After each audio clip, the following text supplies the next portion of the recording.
Good day, everyone. My name is Guy Gordon, and I am the Executive Director of the Institute for Citizen-Centered Service, and it's my pleasure to welcome everyone to today's webinar. Today's webinar is being presented on behalf of the Public Sector Service Delivery Council, Public Sector CIO Council Research Committee, and in collaboration with the Institute for Citizen-Centered Service. I'm very pleased to all of the folks who have taken time out of their day to attend today's session, and I know that based on the report that Professor Ken Kernahan produced for the research committee, that people are in for a treat today.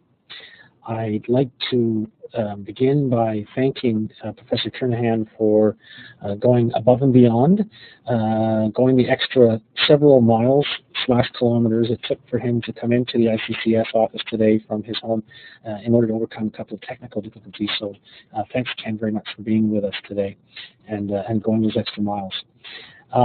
Today's webinar is based on a report that Ken was commissioned to complete for the research committee on the issue of self-service and in the context of the efforts that jurisdictions in Canada and around the world are to improving service delivery, and in particular self-service delivery. So a couple of ground rules for the folks that are attending, and there's well over 40 people who are on the session today. So welcome to everyone. The first is that Ken will be delivering his presentation, and I will be your facilitator. And what I would ask individuals to do is submit any questions or comments they have through the chat function that's available on the WebEx system that we're using. I will collect those questions after Ken's made his presentation and pass those on to Ken, and Ken will then endeavor to respond. I will also let people know that the research report that Ken is making reference to is available on the ICCS website under the publication, under research and under the publications banner on our website. So this information is available for those people who are looking to get a copy of it. With that, I am now going to turn it over to Professor Ken Kernahan from Brock University, and it's over to you, Ken. Thank you, Guy, and good afternoon, everyone. You'll note from this first slide that I'm suggesting that we're moving toward a society where citizens will be able to access government information and services from anywhere, at any time, and by any device. And I'm trying to change to the next slide here, but doesn't seem to be changing. In any event, while the technical people work that out, I will just repeat a few things that that Guy has said. And the slide 2 that I was just going to go to shows that my presentation this afternoon reports on a study that I conducted for the research committee of the Public Sector Service Delivery Council and the Public Sector Chief Information Officers Council. The sponsors of the webinar are the Research Committee and the Institute for Citizen-Centered Service. I should reinforce the point that Guy made also, that a complimentary copy of the full 100-page report is available on the ICCS website. So I encourage you to take a look at that.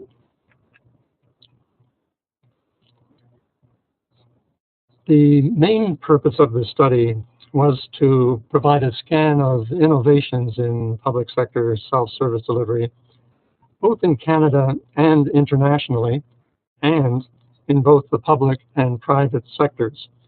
So given the scope of that job, you may think that 100 pages was simply not enough. Other purposes, as I note here, were to examine the implications of the self-serve movement for selected issues in public management, to note the major benefits and challenges associated with implementing self-service delivery, and perhaps most important for those who are new to this field, to suggest some requirements or building blocks for the development of a self-service delivery system. Here you can see the methodology that I use for the study, and I won't go through each of those items, but I did want to draw particular attention to the case studies and to note that an excellent introduction to self-service delivery would be to read the case study on the City of Hamilton, which touches on a wide range of self-service issues in a very practical way in an extremely well-written case. And I just learned a little while ago that the author of that case from the City of Hamilton will be delivering a webinar through the Institute in a few weeks, I believe. Now, the next two slides simply show the contents of the report, and my presentation will examine each of these topics in turn. And here on slide 6, we have a list of the various learning points that I'm going to cover, but I note also the appendices, which contain the case studies that I've mentioned and other resources for those who want to learn more about self-service delivery and is contained in the report. I think I should mention also that scholarly and professional publications on self-service delivery are remarkably scarce, especially for the public sector. And this, of course, was a large part of the incentive for preparing this report for the research committee in the first place. Early on in my research, I detected considerable uncertainty as to what was meant by the term self-service delivery, or what was covered by that term. So I've provided definitions not only of self-service delivery, but also of two closely related terms. Public sector self-service delivery is commonly viewed as a process by which citizens access government information and services without direct assistance from or direct dealings with government employees. However, as I'm sure all of you know, there can be such a thing as assisted self-service, which involves government personnel who facilitate citizen self-service by providing some level of enabling assistance. And I give you the example here of public servants directing a citizen to a computer at an in-person center. I also noted during my research, and again, many of you will be familiar with this, instances of what I decided to describe as self-service plus, in which part of a service experience is handled on a self-service basis, while the rest requires dealing with government staff through one of the traditional channels. And while I don't provide an example here, an example would be completing an online benefits application followed by a face-to-face interview. Now, the main technologies or channels or modalities, as they're often called, for pursuing self-service delivery can, for analytical purposes, be divided into 4 categories: the internet, mobile devices, electronic kiosks, and interactive voice response, or IVR. I think we should note, however, the increasing convergence among these technologies. An example would be the use of smartphones that enable users to access the web, send and receive emails and text messages, and use IVR. Before getting into a consideration of these 4 technologies, let me just note that there is substantial empirical evidence now, much of it collected in the last few years, that citizens in Canada and elsewhere want self-service delivery. And I refer on this slide to Accenture's very recent 7-country survey, which asked respondents what service channels they preferred for three major types of transactions. And these are shown here as first, initiation, for example, making an inquiry, resolution, that is resolving some issue, and tracking and payment. Now, the survey found that most respondents preferred the internet and email for the initiation phase of a government transaction, and the internet for tracking and payment purposes, but they preferred the in-person and telephone channels for resolving issues.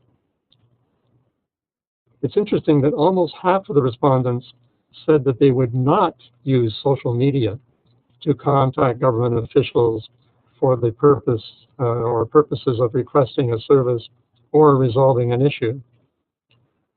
For Canada specifically, the 2012, that is this year's very recent Citizens First 6 survey, showed that only 1% of respondents used social media in their most recent service experience.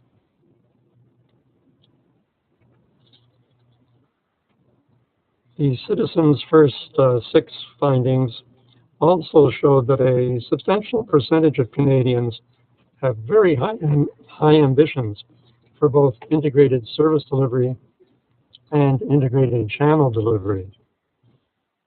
They want all government services from all levels of government delivered through any government office, at one website, at one kiosk, and at one telephone number.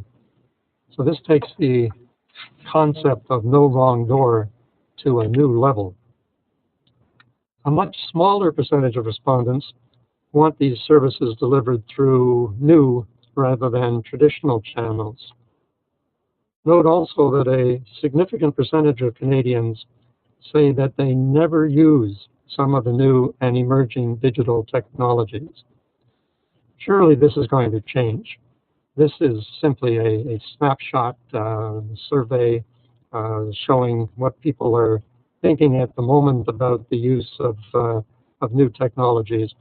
But I wouldn't be surprised at all within a few years that there is a very substantial difference in the use of the new technologies by citizens, businesses, and users in general. Just a little bit about digital strategies before looking at the various technologies. The United Kingdom and the United States governments are ahead of most Canadian governments in developing a digital strategy with an emphasis on self-service delivery. You may have noted that earlier this year, the UK government announced what they call a digital by default approach that puts heavy emphasis on self-serve channels for providing government information and transactions, while at the same time recognizing the need to ensure service through the traditional channels when necessary. I might also say, just in passing, I don't know notice this on the slide, but there are considerations in the UK context moving in the direction of the actual deletion, doing away with various channels, particularly, of course, the traditional ones for delivering particular services, although government hasn't said that out loud. Also this year, as I note, the US government announced a strategy on digital government that encourages agencies to deliver information in new ways that fully utilize the power and potential of mobile and web-based technologies, while ensuring the safe and secure delivery and use of digital services to protect information and privacy.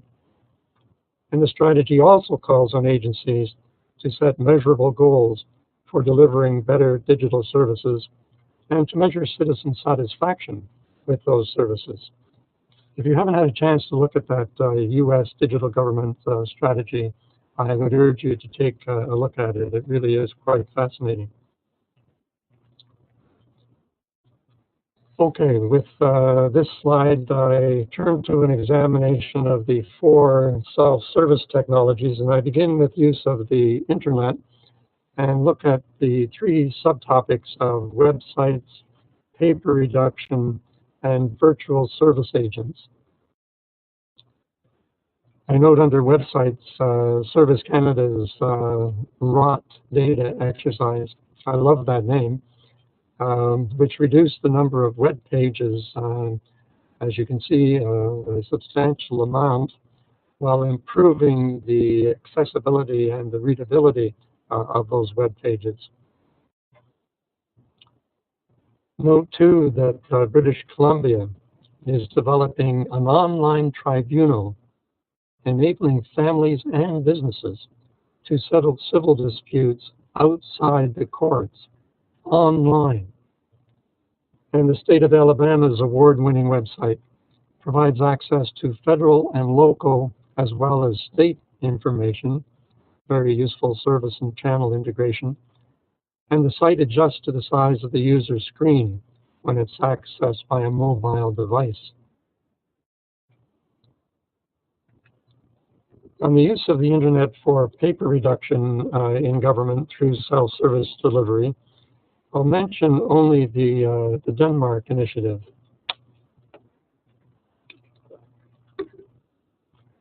Denmark is moving to a completely paperless system by replacing the surface mail channel with an online digital mailbox for all written communications between citizens and government. Is this what we're likely to see elsewhere around the world?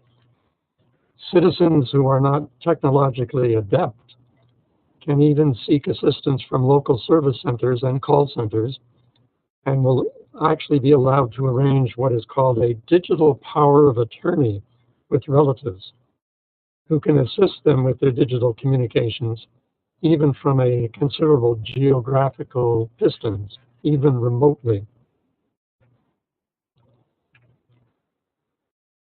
A second consideration under this topic, that is virtual service agents. These are a form of chatbot or chatter robot that you may be familiar with. It involves a software program that can be used to engage in intelligent online conversation in natural language with an avatar that seems very human. In fact, a lot of people have actually been fooled thinking that they, in fact, are communicating with a live person. There is a relatively limited use of virtual service agents in the public sector, especially in Canada.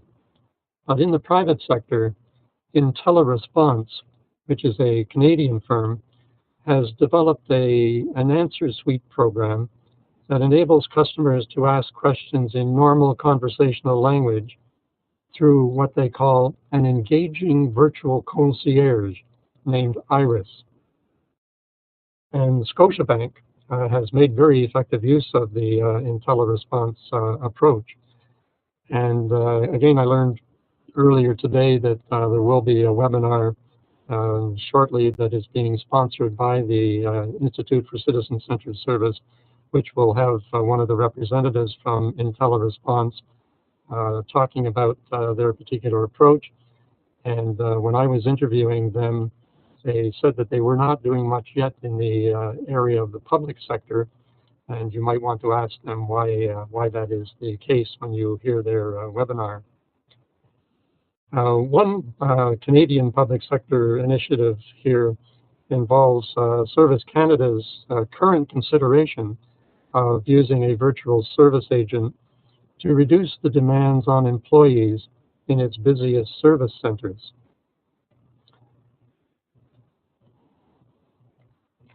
Let me give you just a few examples, international public sector examples, to give you an idea of what's possible in the public sector.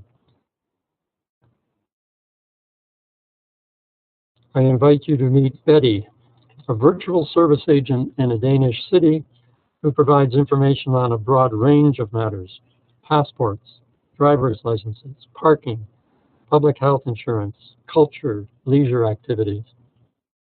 And then there are more examples of more specialized virtual service agents, and these include Eric, who answers questions on personal income taxes for the Swedish National Tax Board, Meet Bob, who gives advice on construction laws in the Netherlands, and Meet Edu, who responds to inquiries about sexuality issues in Argentina's Ministry of Health.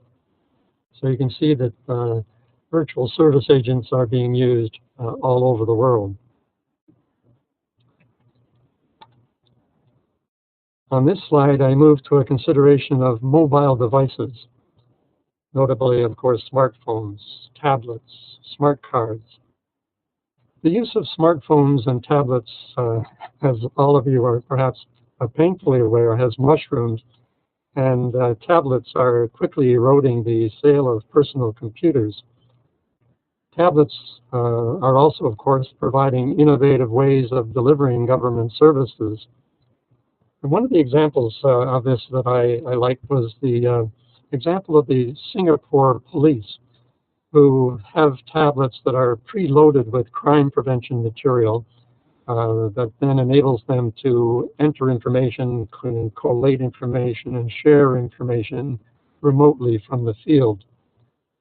And I give a Canadian example here of Hydro Ottawa, which has been recognized with an award for the quality of its mobile website for smartphones and tablets.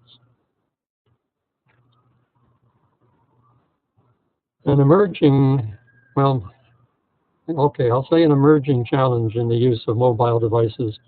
But I've noticed over the past several weeks that there really is a lot of attention being paid now to this notion of bringing your own device, or the issue of bringing your own device, which refers to the use of personally owned mobile devices in the workplace.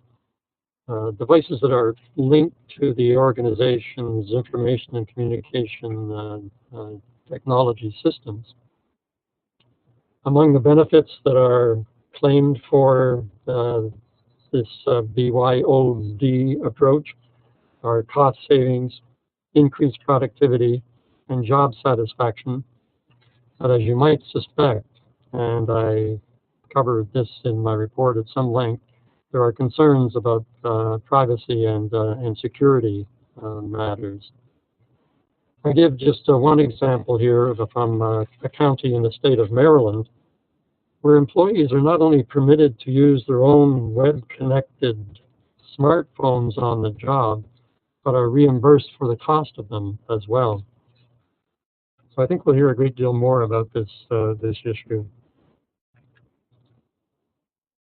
You may already have noted the adoption by many public organizations of what is called responsive web design, referring to the development of a single website that provides effective access not only to website browsers, but also to a variety of mobile devices. This approach is described in the U.S. Digital Government Strategy that I mentioned a little while ago as service delivery that is device agnostic.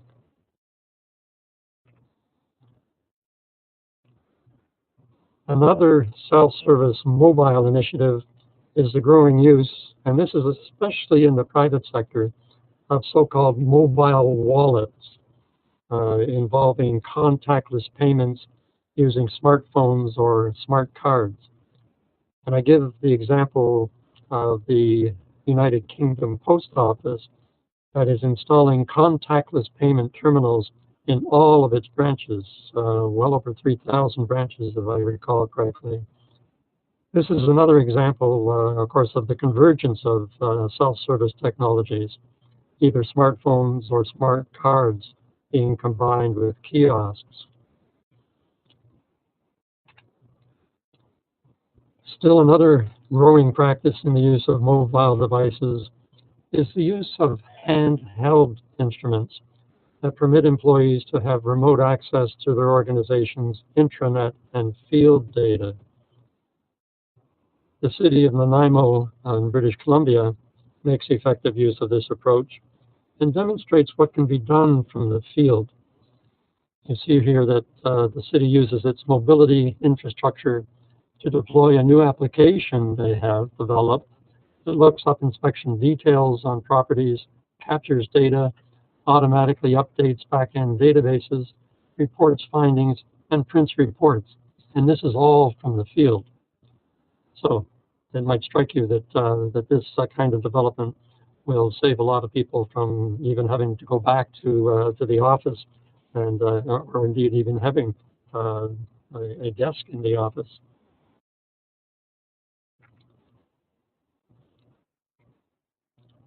Still another, well, on this slide, slide 21, I note the increasing use of smart cards, especially for making payments and especially in the banking sector.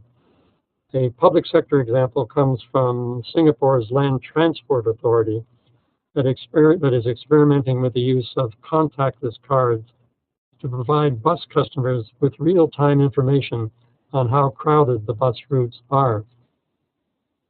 Customers are required to tap their cards when they get on and tap their cards when they get off, so that full data on real-time occupancy can be easily collected and accessed by travelers. I should note, although you're probably all aware of it, that contactless cards don't have to be inserted into a card reader, and that card readers can even sense cards carried in wallets or pockets, for example, by railroad travelers or bus travelers and so on. I should note just in passing that I saw this kind of thing in effective action a few weeks ago when I was traveling for several days by water taxi on the Grand Canal in Venice. And it was just amazing how efficient that system was in reading cards and tickets and so on without even having to take them out of your wallet. But I digress. Slide 22 moves us on to another self-service technology, that of electronic kiosks. You will probably have noted that interest in using kiosks in the public sector declined somewhat with the growth of the internet, but I did find strong signs of a resurgence of kiosk use, both because of their widespread use in the private sector and of their greatly improved capabilities. Consider, for example, the second initiative here, a Canadian example. This is a kiosk project that began at the Vancouver International Airport, which permits arriving Canadians to use kiosks to move quickly through passport control. And this pilot project has now gone into full operation in Vancouver and has been extended to other airports.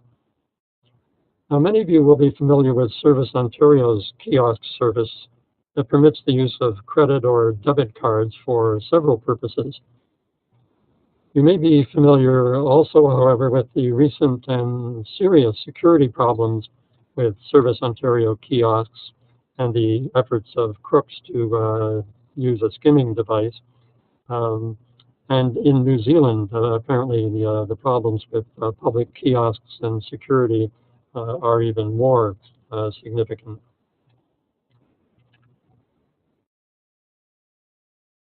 A fourth and final technology is that of interactive voice response. And my research showed that organizations are beginning to make more use of this increasingly sophisticated technology. Service Ontario is redesigning the IVR applications in its contact center to provide more self-service opportunities by automating information provisioning and transactions. In New York State, the Department of Health uses IVR to do background checks on the professional status of nurses. And it's reported that fewer than 20, at least the vendor of these IVR arrangements is claiming that fewer than 20% of the calls require the intervention of a customer service agent. I note also, however, on the other side of the issue, that Ontario's Peel region is moving away from IVR because their service philosophy is live answer, and their experience has been that IVR use can be difficult for some of their clients. Slide 24. This slide begins an examination of the impact of the movement to self-service delivery on selected public sector management issues. And the first of these is identity management. And I begin with a quote from one of Canada's CIOs, who says that citizens have to have a way, when they're serving themselves, of making sure that other people involved in the transaction are really who they say they are. That's probably the single biggest technical issue that needs to be sorted out over the next few years. The remarkable expansion in the use of mobile devices for accessing government information and services has, of course, increased public concern about the effectiveness of identity management systems. To move citizens to self-service channels, governments have to ensure the security and privacy of digital communications. Many of you will be familiar with the recent Citizen Compass study that was conducted by PricewaterhouseCoopers, which found that 54% of Canadians regarded privacy protection as their most important concern about electronic delivery of government services. Interesting too, 62% of the respondents supported the idea of a single government identity card. Countries like Portugal and Estonia have successfully implemented the secure use of national identity cards, and British Columbia is replacing its health care card with a more secure BC Services card. This innovation was to go into operation, I'm pretty sure, later this year, and it may already have gone into operation.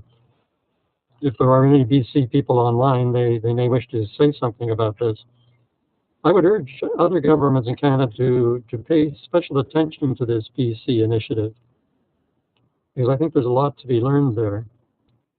A final point to mention here is that the Canadian government is now permitting clients to use their bank authentication credentials in order to access government online services.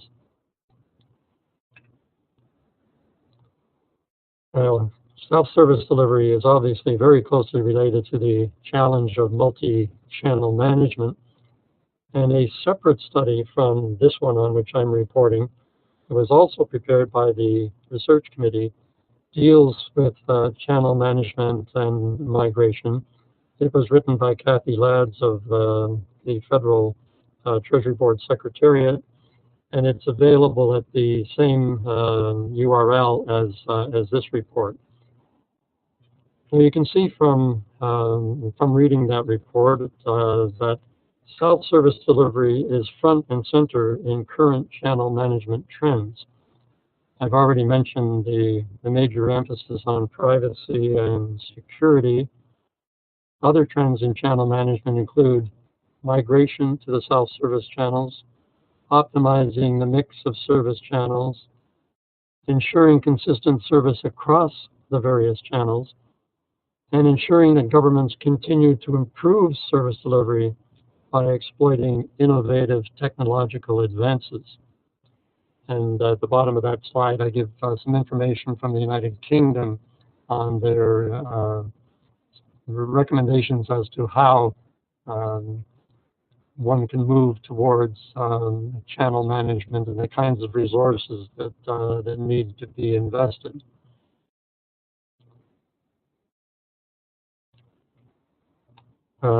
Here we have some examples of initiatives to optimize the use of service channels by encouraging, in particular, the use of the self-service ones.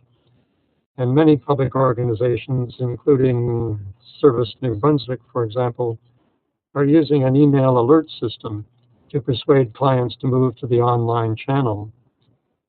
And the City of Hamilton, for which, as I mentioned, is a case study in the report, has taken several self-service initiatives to reduce costs by eliminating avoidable contacts. Service Ontario provides money-back service guarantees to encourage customers to use online channel for several government services. And it also uses social media to drive self-service.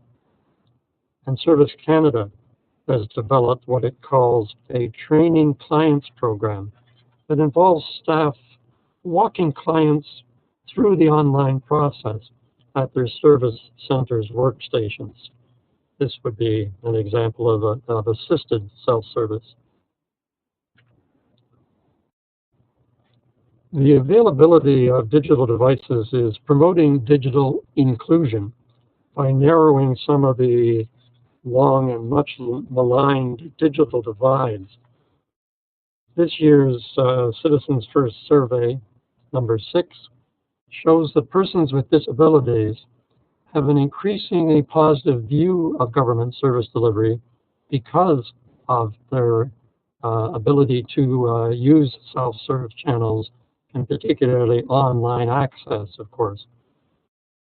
And many of you may have seen that Canadian courts have recently required that the federal government make its websites accessible to blind and partially sighted persons. Also, the City of Toronto has found that a large percentage of social assistance recipients prefer to use the online channel to apply for benefits for a variety of reasons that I've outlined in the report. Providing high-quality self-service access to services that are grouped into bundles. Many of you will be familiar with bundling for such life events as birth or bereavement. Encourages clients to use the self-service channels. Service Canada and Service Ontario have collaborated in an interjurisdictional arrangement that enables parents of a newborn to register the baby's birth and obtain a provincial birth certificate, a federal social insurance number, and the Canada Child Benefits application through a single online process. A well-known international example of bundling and self-service is Singapore's Central Provident Fund, which allows citizens to access life event bundles so they can learn how decisions they make at the time of each important life event, getting a job, getting married, and so on, can impact their retirement savings.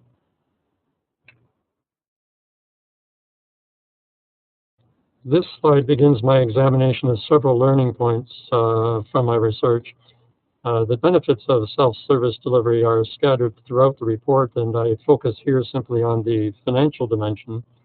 And note that while hard data on the relative cost of service channels in general and self-service channels in particular are scarce, we can conclude that online service is much less costly than telephone service, and that telephone service is, of course, much less expensive than in-person service. Hence, as I mentioned earlier, the pressures for doing away with some channels and moving to the self-service ones. I think we should note, however, that cheaper is not necessarily better unless the quality of online service is comparable to or better than that of the traditional channels. If people start out trying to use the online channel and they don't like it and then they have to go and use the other channels, that ends up being more expensive for everyone.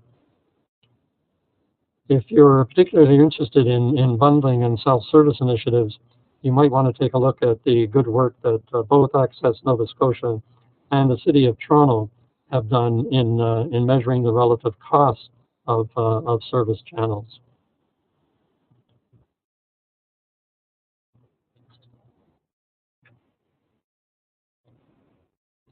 I'll just move to that slide, and I've completed it, so I'm moving on to the next one. The main challenges or barriers to building an effective self-service delivery system are really quite similar to those for service improvement in general. And on the next two slides, I give some examples of these challenges in the several categories. First, political concerns. They arise, for example, when mandatory migration to digital channels makes access to services more difficult for certain segments of the population. And we saw this in the case of the Canada Revenue Agency doing away with service in some of its in-service centers, in-person centers. An important legal challenge, I've already mentioned, to Canada's governments arises from the federal court requirement that the federal government, and therefore, of course, other governments, must provide equitable online service for blind and visually impaired persons. There's the obvious structural barrier when service channels are operated as silos and thus inhibit effective cross-channel collaboration. A managerial challenge rises particularly in the area of, and this came out in my interviews with various people for the report, the challenge of adequately marketing the benefits of self-service channels. The 2012 Citizen Compass survey found for Canada that 40% of respondents lacked awareness of digital channels. And for the 7-country Accenture study, my recollection is that it was actually 1/3 of the people who were really simply not aware of how they could access government services digitally.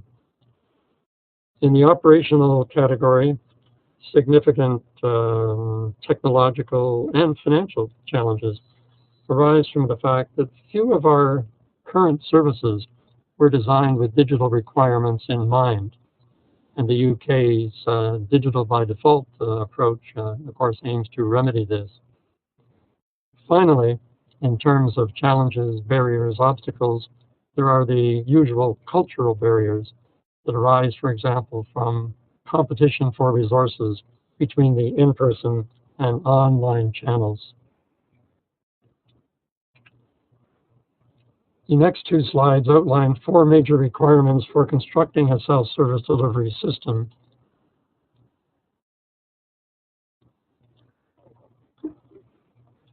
The first, as you can see, is the need for knowledge of the kinds of self-service practices that are available.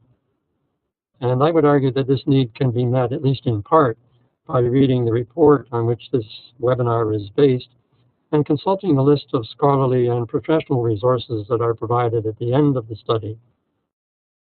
A second requirement is data on each service or program being delivered.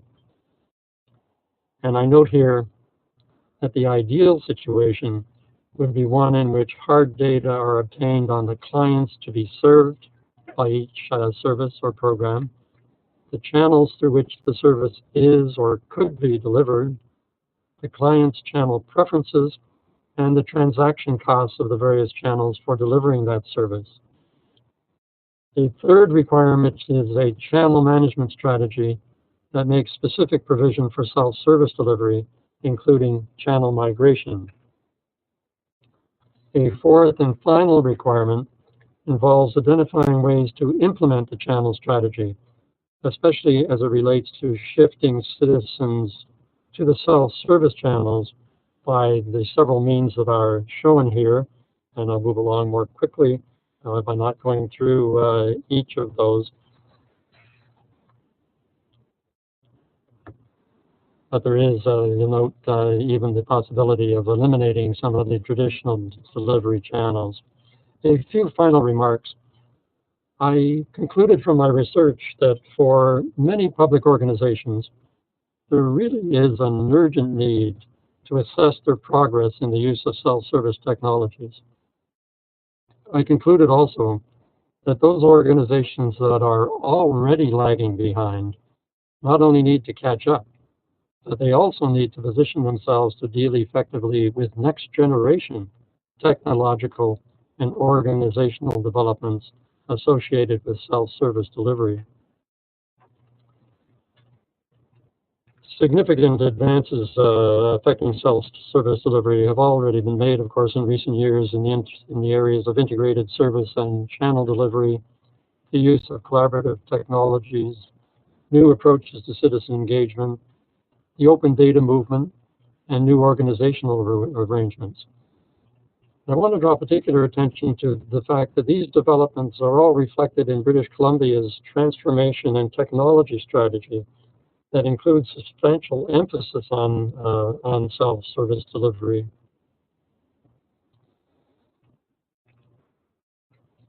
Now, the emergence of the big data phenomenon combined with the open data movement will involve governments gathering huge amounts of data and making these data available to the public on a self-service basis.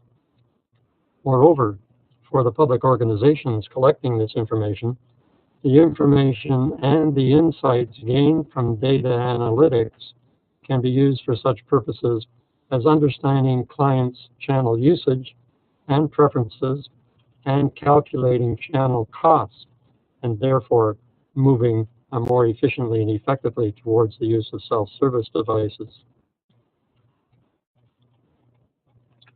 It's important to look further down the road to the anticipated explosion of what is now widely described as machine-to-machine or M2M communications. M2M devices are defined as those that are actively communicating using wired and wireless networks, are not computers in the traditional sense, and are using the internet in some form or another. And a number of recent research studies predict an increase globally in the number of M2M devices from about 5 billion now to about 50 billion by 2020. And it's anticipated that these devices will be especially useful in policy fields like health and public transportation. Fortunately, also by 2020, a large percentage of the workforce, including the public service, will be composed of members of what has been called Generation C. Those persons, as I show here, born after 1990, who are connected, communicating, content-centric, computerized, community-oriented, and always clicking. By about 2020, this generation will make up 40% of the population of the industrialized states and will live in a world where their constant use of mobile devices will make their online and offline lives converge. Finally, I note that these next generation developments will require an increasing number of public servants with the mathematical and statistical skills to exploit data analytics and the managerial skills to cope with the impact of M2M communications. These developments, I would argue, are likely to transform self-service delivery in the public sector. Thank you very much for listening. I'll be happy to receive any comments or questions.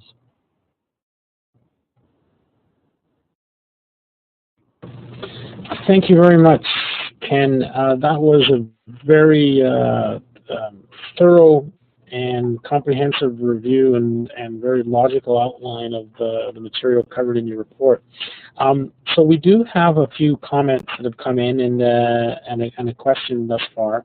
I'll just remind folks that in the 10 or so minutes we have remaining, you can send your questions in and I'll pass those on to Ken.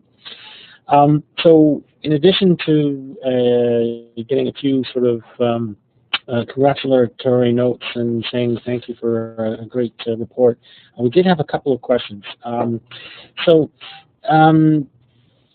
first question I will refer to is a question respecting the issue of benchmarking. And given the general appeal of benchmarking and the current focus on financial efficiencies, what are your views on benchmarking, recognizing that no two governments are the same? And what might be some of the more beneficial areas to benchmark when it comes to comparing efficiencies gained in government? Yes, well, I certainly many of the people I spoke to and interviewed for the report mentioned the importance of benchmarking, and this is particularly important, of course, for those people who are sort of public organizations who are somewhat behind in the use of self-service approaches. I'm trying to, as I recall, the other part of your question was relating a Guy. Could you tell me that again? Sure, Ken. Are there any particular areas you think might be most useful or prone to benchmarking in terms of being most effective? None leap off the page as being particularly susceptible to movement in the benchmarking area. Throughout the report, there are, I think, about 75 innovations of various kinds that are mentioned. And my advice would be for people reading through this report to ask themselves to what extent this particular innovation that is being discussed would be useful in their specific context. Is it something that is scalable, for example? Is it something that can be transplanted in their particular organization? Okay, Ken, thank you. Next question we had notes that Citizens First 5 found that the use of the online channel augmented rather than replaced traditional channels. Did Citizens First 6 find this as well? If it did, then it suggested that realizing financial benefits from self-service transactions might be quite difficult. Did you find any successful cases of moving citizens off the traditional channels? That's a great question. Yes, my recollection of what I've seen of the Citizens First 6 survey found, as Citizens First 5 did, that the use of the online channel does augment rather than replace the traditional channels. I can't remember, though, the actual percentages and whether there's been a change in that area. It's quite accurate, of course, to observe that this will make realizing financial benefits from self-service technology difficult. But I must confess that I hear more and more, as I mentioned earlier, in the context of the United Kingdom experience, the emphasis on digital by default. And while government officials, and particularly politicians, are saying that there will have to be movement, or they hope to have movement to the self-service channels, and when any new program or service is developed, they give attention first to whether it can be delivered alone through a self-service channel. But there is a lot of discussion behind the scenes and speculation about financial considerations simply forcing governments to move to the self-service channel. And one of the results of that, of course, is going to be a lot of political upset, and politicians and other government officials trying to reassure those who demand equitable treatment. Perhaps the single most successful case, potentially, of moving citizens off of the traditional channels is the Denmark example that I gave earlier. They have a very strong commitment to doing away with the surface mail channel and moving to the digital communications box for all communications between citizens and government and businesses and government. I'm just trying to remember whether I noted any others. The Canada Revenue Agency, of course, has moved substantially from the in-person service delivery to the online approach. And I think I saw something recently of they're contemplating more movement in that direction. I'm actually very optimistic that over time, there will be more movement in the direction of the self-service channels, and that the financial considerations will be beneficial to governments, and the service will be better, of course, for citizens. Ken, it's Guy, and what I might do is just sort of add on for 60 seconds to your response, given the fact that we've been quite close to the Citizens First 6 material. I should just add that Citizens First 6 report will soon be available on our website for purchase for those jurisdictions who don't have their own jurisdictional reports available to them or didn't participate in funding of Citizens First 6. But two things I would say that are important. One is that Citizens First 6, along with the other studies that you cited from Accenture and Ernst & Young, also demonstrated that one of the issues is a lack of supply on government side. So the demand for online services strips our current ability. So we saw in the research that said that there's a 90% readiness on behalf of the public to do online financial transactions, but those aren't available. There's a 60 to 70% support for being notified of key service interactions or for online notification. We're just haven't yet met that supply, so there is a bit of support there. There's also support from Taking Care of Business 3 and Citizens First 6 to say that in line with small financial incentives, people are willing to make the switch from going in person to doing the services digitally. And the last example I'll give you was from Newfoundland that demonstrated a threefold increase in pickup when they introduced a financial incentive to incent people to fill out their annual driver's license renewal or insurance renewal process. So I think that's some of the interesting research that supports the view that you just outlined, Ken. Given the fact that we're now sort of winding up, I'm going to just make a few final just notes for people to be aware of. Firstly, we will be sending a copy of the presentation deck to all the folks who registered.